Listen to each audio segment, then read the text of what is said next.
रायगढ़ में डेंगू के बढ़ते मामलों के बीच नगर निगम की तैयारियों पर अब सवाल उठ रहे हैं। शहर में पिछले 3-4 साल से लगातार डेंगू के मामले सामने आते रहे। इस साल भी मेडिकल कॉलेज और जिला अस्पताल में अब तक डेंगू के 5 मामले सामने आ चुके हैं।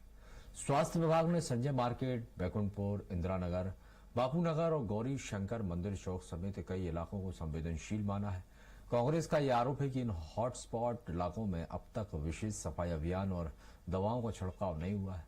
दवाओं की खरीदी का टेंडर भी देरी से जारी होने की बात कही जा रही है। कांग्रेस ने निगम की तैयारियों को आधा अधूरा बताते हुए सवाल उठाए हैं, तो वहीं मेयर का यह कहना है कि उनके कार्यकाल में डेंगू के मामले कम हुए हैं। संवेदनशील वार्डों में सफाई और निगरानी के निर्देश दिए गए हैं। इस सफाई अभियान की आवश्यकता है और प्रशासन इसको लेकर गंभीर नहीं है। पता नहीं है किस बात का इंतजार कर रहे हैं, क्या डेंगू जब पूरी तरह से फैल जाएगा तब ये दवाइयों का छिड़काव करेंगे। और सबसे विडंबना की बात है कि अभी तक न दवाइयों की खरीदी की गई है, न इसके टेंडर लगाए गए। तो निश्चित तौर पर विशेष सफाई अभियान चलाने की आवश्यकता है और प्रशासन को और निगम आयुक्त को इसमें विशेष ध्यान देने की आवश्यकता है। नहीं तो आने वाले समय में डेंगू एक महामारी के रूप में रायगढ़ में फैलने वाली।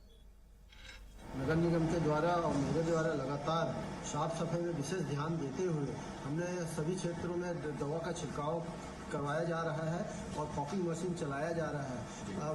पूर्व कार्यकाल में, कांग्रेस के कार्यकाल में डेंगू रायगढ़ के लिए एक दहशत के माहौल था, जो 250 से ज़्यादा की केस थी। अभी जब से मैंने प्रभार संभाला है तब से रायगढ़ में 0% की डेंगू की केस है। रायगढ़ में डेंगू के बढ़ते मामलों के बीच नगर निगम की तैयारियों पर अब सवाल उठ रहे हैं। शहर में पिछले 3-4 साल से लगातार डेंगू के मामले सामने आते रहे। इस साल भी मेडिकल कॉलेज और जिला अस्पताल में अब तक डेंगू के 5 मामले सामने आ चुके हैं। स्वास्थ्य विभाग ने संजय मार्केट, बैकुंठपुर, इंदिरा नगर, बापू नगर और गौरी शंकर मंदिर चौक समेत कई इलाकों को संवेदनशील माना है। कांग्रेस का यह आरोप है कि इन हॉटस्पॉट इलाकों में अब तक विशेष सफाई अभियान और दवाओं का छिड़काव नहीं हुआ है। दवाओं की खरीदी का टेंडर भी देरी से जारी होने की बात कही जा रही है।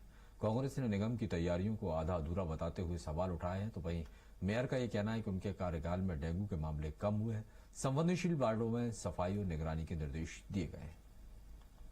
इस सफाई अभियान की आवश्यकता है और प्रशासन इसको लेकर गंभीर नहीं है। पता नहीं है किस बात का इंतजार कर रहे हैं, क्या डेंगू जब पूरी तरह से फैल जाएगा तब ये दवाइयों का छिड़काव करेंगे।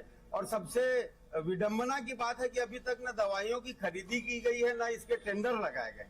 तो निश्चित तौर पर विशेष सफाई अभियान चलाने की आवश्यकता है और प्रशासन को और निगम आयुक्त को इसमें विशेष ध्यान देने की आवश्यकता है। नहीं तो आने वाले समय में डेंगू एक महामारी के रूप में रायगढ़ में फैलने वाली।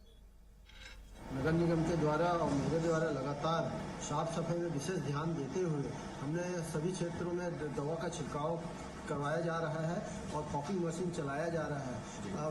पूर्व कार्यकाल में, कांग्रेस के कार्यकाल में डेंगू रायगढ़ के लिए एक दहशत के माहौल था, जो 250 से ज़्यादा की केस थी। अभी जब से मैंने प्रभार संभाला है तब से रायगढ़ में 0% की डेंगू की केस है।